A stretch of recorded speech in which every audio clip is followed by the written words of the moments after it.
नमस्कार, मैं हूं आशुतोष और आप देख रहे हैं सत्यहिंदी.com। सत्यहिंदी.com के खास कार्यक्रम आशुतोष की बात में आपका स्वागत है। आज हम बातचीत करेंगे उत्तर प्रदेश के चुनाव में जिस एक वोट बैंक पर सबकी सबसे ज्यादा नजर लगी हो उसके ऊपर। दरअसल हम बातचीत कर रहे हैं उत्तर प्रदेश के अंदर दलित आंदोलन और दलित आंदोलन से निकले हुए दलित वोट बैंक की।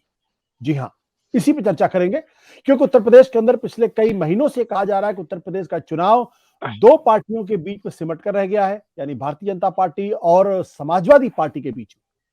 अगर ऐसा है तो फिर वो तीसरी पार्टी बहुजन समाज पार्टी जो पिछले 30 सालों से उत्तर प्रदेश के अंदर एक बेहद महत्वपूर्ण पॉलिटिकल फोर्स के तौर पर थी और 4 बार मायावती मुख्यमंत्री के पद पर सुशोभित हो चुकी हैं।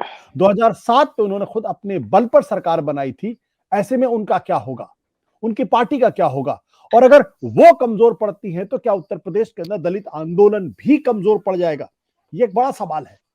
हालांकि ये कहा जा रहा है कि 2014 के बाद से उत्तर प्रदेश के अंदर जो दलित समुदाय है उसमें भारतीय जनता पार्टी के हिंदुत्व ने एक करारी सेंध मारी है। यानी जो भारतीय जनता पार्टी है वो दलितों के एक बहुत बड़े तबके को अपनी तरफ आकर्षित करने में कामयाब रही है। लिहाजा 2014, 2017 और 2019 के लोकसभा के चुनाव में दलितों के एक बड़े वर्ग ने भारतीय जनता पार्टी को वोट दिया है और इसे आरएसएस की नीतियों की और आरएसएस के संगठन की क्षमता और कौशल की एक बड़ी जीत के तौर पर पेश किया गया है।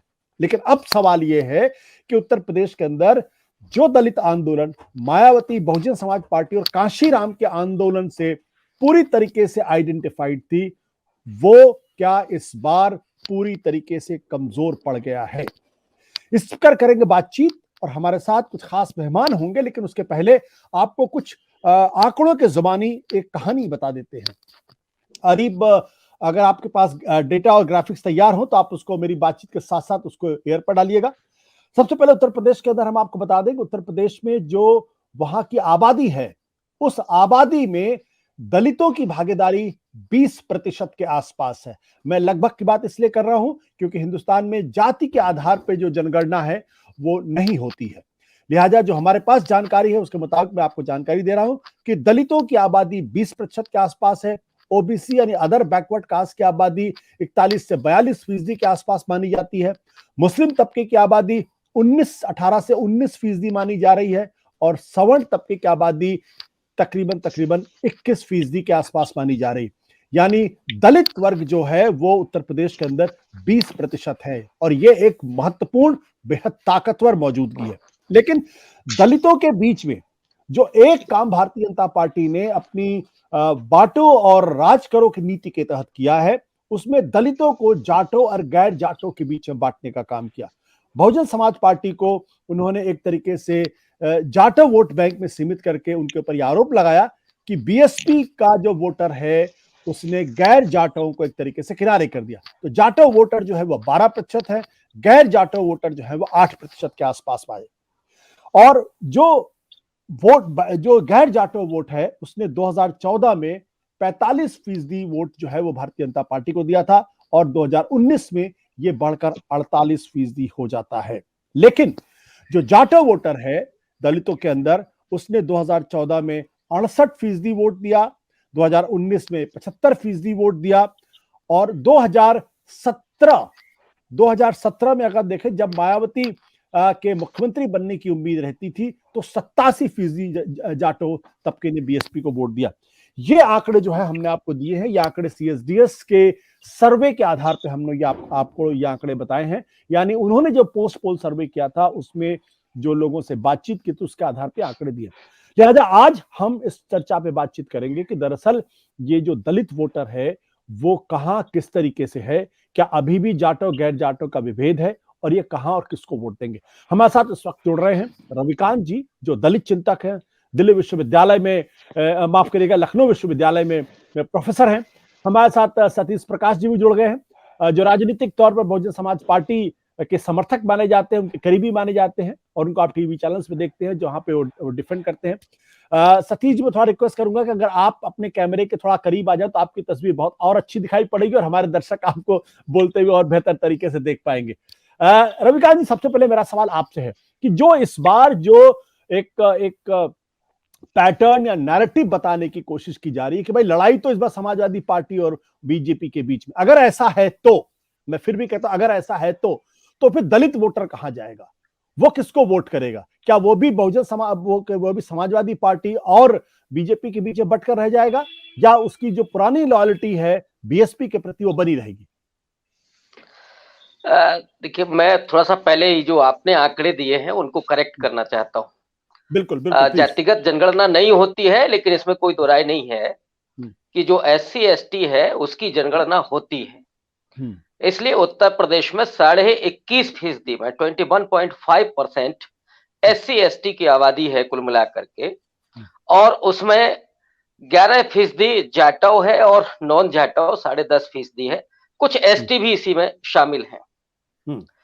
उत्तर प्रदेश में इस समय 86 सीटें आरक्षित हैं, जिसमें से 84 SC को है, 2 ST को है। ये कुछ आंकड़े हैं। लेकिन जो आपका सवाल है, और मुझे लगता है कि वो आज सवाल बेहद महत्वपूर्ण है और चिंता में भी डालता है, क्योंकि पिछले 3 दशकों में जो बहुजन की राजनीति हुई जी, और उसमें मैं अगर बहुत ज्यादा न कहूं तो कम से कम सदियों से जो प्रताड़ित समुदाय था, वो बाबा साहब के विचारों और भारतीय संविधान के सिद्धांतों, उसके मूल्यों, उसके तहत उसका सशक्तिकरण हुआ, उसका नागरिक बोध जगा, उसे वोटिंग राइट का उसने इस्तेमाल किया, और उसके चलते खास करके उत्तर प्रदेश में दलित समाज एक बड़ी ताकत के रूप में उभरा था।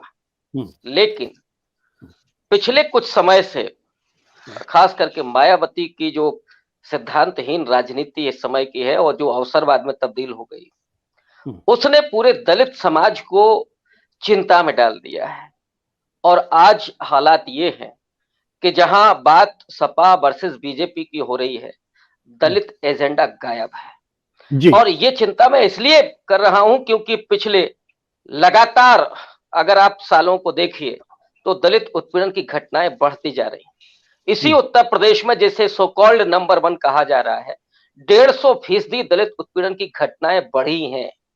दलित महिलाओं पर जिस बर्बरता से अत्याचार हो रहे हैं, उनके रेप हो रहे हैं, और रेप ही नहीं हो रहे हैं, लाश जलाई जा रही है, और जिस बेशर्मी के साथ एक खास जाति के लोग उन वाल्मीकि समुदाय के लोगों को धमकाने के लिए पूरा एक सम्मेलन करते हैं, और उत्तर प्रदेश का जो पुलिस प्रशासन है वो ताकता रहता है, वो कोई कार्रवाई नहीं करता, और लगातार वो परिवार दहशत में होता है। और आज भी हालात ये है हाथरस में कि उस परिवार के घर के आगे लोग गोबर डाल रहे हैं और वो बदबू में जीने के लिए अवशक्त हैं। ऐसे समय में मायावती का निस्तेज होना, आंदोलन से हटना और बिना किसी मतलब उन मुद्दों पर महज ट्वीट करके रह जाना पूरे दलित समाज को चिंताग्रस्त करता है। राजनीति में दलित आज केवल मोहरा बन करके रह गया है, अब वो आंकड़ों में केवल तब्दील हो गया है। और जो हिंदुत्व की राजनीति है, जिस तरह से उसने पूरे दलित एजेंडे को उसके पूरे जो सशक्तिकरण हो रहा था उसको निगल लिया है।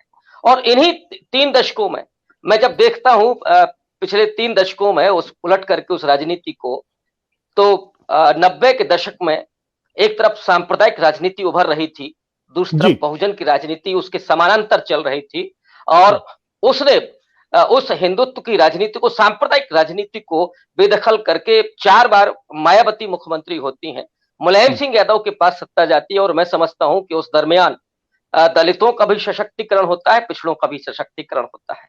लेकिन दुर्भाग्य ये है कि इन 3 दशकों में आज हम जब खड़े होकर के देखते हैं तो उस पूरी सांप्रदायिक राजनीति ने न सिर्फ दलित आंदोलन को बल्कि दलित राजनीति को, दलित सवाल को, दलित एजेंडे को निगल लिया है। इन हालातों में हम सपा और बीजेपी की जब बात करते हैं तो दलित के पास इस समय विकल्प नहीं है ठीक तरीके से, क्योंकि जाटव तो जरूर आज भी मायावती के साथ इंटैक्ट है, थोड़ा बहुत भले ही इधर उधर हो जाए, लेकिन आज भी मैं समझता हूं कि जाटव वहां है।